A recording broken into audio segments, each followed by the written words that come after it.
Hello friends, कैसे हैं आप लोग। Welcome to our channel Zaheer Informatics. आज हम आपको हिस्ट्री के पन्नों से एक इम्पॉर्टेंट हिस्टोरिकल पर्सनैलिटी और उससे जुड़ी हुई कुछ इंटरेस्टिंग हिस्टोरिकल फैक्ट्स से रूबरू करवाएंगे।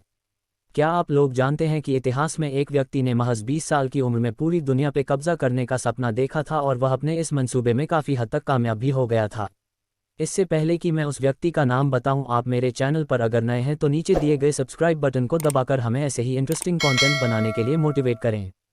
जिस राजा ने इतना बड़ा सपना देखा था उस राजा का नाम सिकंदर था। उसे अंग्रेजी भाषा में अलेक्जेंडर कहते हैं। उसे अन्य नाम जैसे सिकंदर तृतीय तथा सिकंदर मैसेडोनियन नाम से भी जाना जाता है।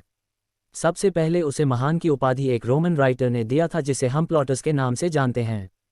प्लॉटस ने अपनी ड्रामा मोस्टेलारिया में पहली बार सिकंदर को महान शब्द से संदर्भित किया था। इतिहासकारों के अनुसार सिकंदर के जीवन काल का समय 356 ईसा पूर्व से 323 ईसा पूर्व तक है। उसके पिता का नाम फिलिप द्वितीय और माता का नाम ओलंपियस था। सन 336 ईसा पूर्व में उसके पिता की मृत्यु हो जाती है, जिसके तुरंत बाद मैसेडोनिया के लोग फिलिप के बेटे सिकंदर को अपना राजा घोषित कर देते हैं। और इस समय सिकंदर की उम्र महज 20 साल की थी। जिस वक्त सिकंदर की ताजपोशी हुई उस वक्त दुनिया में एक महान युद्ध छिड़ी हुई थी। ये युद्ध उस दौर के दो ताकतवर साम्राज्य ग्रीक्स और पर्शियंस के बीच छिड़ी हुई थी। इस वक्त पर्शिया अचेमेनद साम्राज्य के अंतर्गत आता था। इस युद्ध में ग्रीक्स पर्शियंस के ऊपर अपना राज्य स्थापित करना चाहते थे। इस कारण से यूनानियों के अंदर सिकंदर से एक उम्मीद जाग गई कि इनके तहत वो पर्शियंस पर चढ़ाई करेंगे। सिकंदर के साथ पूरा ग्रीस सिवाय स्पार्टा राज्य के इस लड़ाई में शामिल हो गए। इसके बाद सिकंदर उसके रास्ते में आने वाले सभी राज्यों को एक के बाद एक हराता चला गया और उन्हें हराने के बाद वहां पर अपना राज्य स्थापित करके आगे बढ़ता चला गया। उसने अपने सैनिक और कमांडरों से लोकल मैरिज करने के लिए प्रेरित करता था ताकि नए राज्य के संचालन में काफ़ी आसानी हो जाए। इस तरीके से सिकंदर ने एक नई जगह पर अपना राज्य स्थापित करके वहां के लोकल को अपने साथ मिलाकर तथा उनके कल्चर को बढ़ावा देकर अपने राज्य को बड़ी आसानी से संचालन करने में काफ़ी सफल रहा था। इस तरीके से सिकंदर ने नई नई जगहों पर अपने यूनानी कल्चर को वहां के लोकल कल्चर में मिलाता चला गया। अंत में वह समय भी आया जिसमें सिकंदर ने राजा डारियस को हराकर पूरे फारस साम्राज्य को उखाड़ फेंका और पूरे फारस पर यूनान साम्राज्य की स्थापना की। यह एक बहुत ही इंपॉर्टेंट हिस्टोरिकल इवेंट है जिसके बाद वेस्ट और ईस्ट एशिया में पहली बार ग्रीक्स कल्चर का बड़े पैमाने पर इम्पैक्ट देखने को मिलता है। इस वक्त सिंध प्रोविंस जो कि इंडियन सब कॉन्टिनेंट में था मगर वह फारस साम्राज्य के तहत आता था और वह फारस साम्राज्य का कई मायनों में सबसे ज़्यादा कीमती प्रांत था। इन्हीं कारणों में से एक कारण से सिकंदर भारत की तरफ बढ़ने का इरादा किया और अंततः 326 ईसा पूर्व में सिकंदर अपनी सेना के साथ भारत की जमीन पर आ पहुंचा। वहां पर सबसे पहले उसकी मुलाकात तक्षशिला राज्य के राजा अंभी से हुई जिसने सिकंदर का खूब स्वागत किया और उसके सेना में शामिल भी हो गया। मगर उसी कड़ी में एक और राज्य था जिसका राजा पोरस था। उसका राज्य झेलम से चेनाब नदी के बीच में आता था। पोरस ने सिकंदर की सेना में शामिल होने और झुकने से मना कर दिया और इसके बजाय उसने लड़ना स्वीकार किया।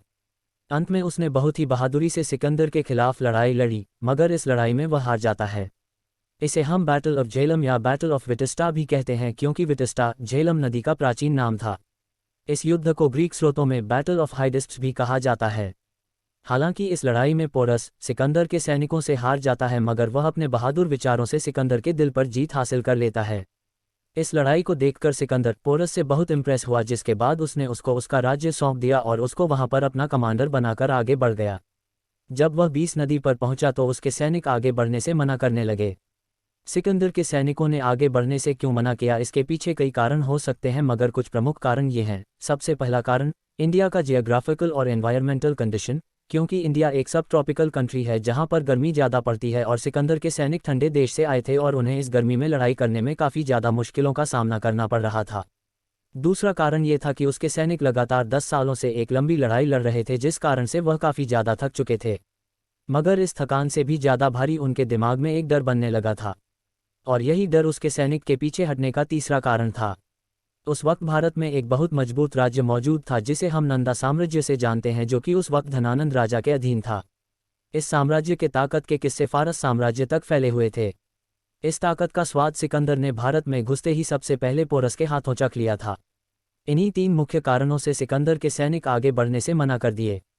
सिकंदर ने अपने सैनिकों से आगे बढ़ने के लिए उन पर काफ़ी ज़्यादा दबाव डाला परंतु सैनिकों ने इनकार कर दिया। अंत में सिकंदर का ईस्ट एशिया को एक्सप्लोर करने का सपना पूरी तरह से खत्म हो गया। वह सिकंदर जिसने पूरी जिंदगी अपने सभी दुश्मनों को हराता गया मगर अंत में अपने ही लोगों के सामने हार गया। फिर भारतीय उपमहाद्वीप में जहां तक उसने अपना राज्य स्थापित किया था वहां पर कमांडर और एडमिनिस्ट्रेटर्स को एस्टैब्लिश करके वह इंडस नदी के रास्ते से होते हुए अरेबियन सी और फिर पर्शियन गल्फ से होते हुए इराक जा पहुंचा, जहां पर एक बहुत ही पॉपुलर शहर था जिसे हम बेबीलोन के नाम से जानते हैं। बेबीलोन शहर मेसोपोटामिया सभ्यता के अधीन था। आज भी हमारे पास इस शहर की लोकेशन की ऑथेंटिक प्रमाण नहीं है, मगर इतिहासकारों और पुरातत्वविदों की माने तो ये शहर आज के मौजूदा इराक देश में आता है। सिकंदर के वहां जाने के बाद 323 ईसा पूर्व में उसकी मौत हो जाती है। इस तरीके से एक महान राजा जो महज 20 साल की उम्र में पूरी दुनिया पर कब्जा करना चाहता था और अपने इस सपने में काफ़ी हद तक कामयाब भी हुआ, मगर अंत में अपने ही लोगों के दिल में बैठे डर से हार गया और अंत में उसे भी मौत का स्वाद चखना पड़ा। ये थी सिकंदर से जुड़ी कुछ इंपॉर्टेंट पॉलिटिकल फैक्ट्स। अब हम देखते हैं सिकंदर के भारत आने से जुड़ी कुछ दूसरे इंपॉर्टेंट फैक्ट्स। सिकंदर के भारत आने से इंडियन सबकॉन्टिनेंट के सोशियो इकोनॉमिकल सिचुएशन में कुछ इंपॉर्टेंट चेंजेस देखने को मिलते हैं। पहला इम्पैक्ट ये था कि पहली बार एंशिएंट ग्रीक्स और एंशिएंट इंडियंस का डायरेक्ट कांटेक्ट हुआ, जिससे भारत से यूरोप तक कारोबार काफ़ी बढ़ गया। दूसरा इम्पैक्ट ग्रीक और इंडियंस के नज़दीक आने से इंडो ग्रीक आर्ट का जन्म हुआ, जिसे हम हेलेनिक आर्ट कहते हैं, जो आगे चलकर पूरी तरीके से गांधारा स्कूल में विकसित हुआ, जो कि आज के मौजूदा अफगानिस्तान देश में आता है। और बाद में इस कला का इस्तेमाल बड़े पैमाने पर गौतम बुद्ध से जुड़ी मूर्तियां और शिल्प कलाओं में हुआ। इंडियन एस्ट्रोनॉमी के डेवलपमेंट में भी ग्रीक्स लोगों का योगदान था। ग्रीक्स लोगों ने इंडियन सबकॉन्टिनेंट में कुछ नए नगर भी बसाए थे, जिनमें से एक नगर का नाम ब्यूसेफेला था, जो कि सिकंदर के घोड़े के नाम पर रखा गया था, जो युद्ध में शहीद हो गया था।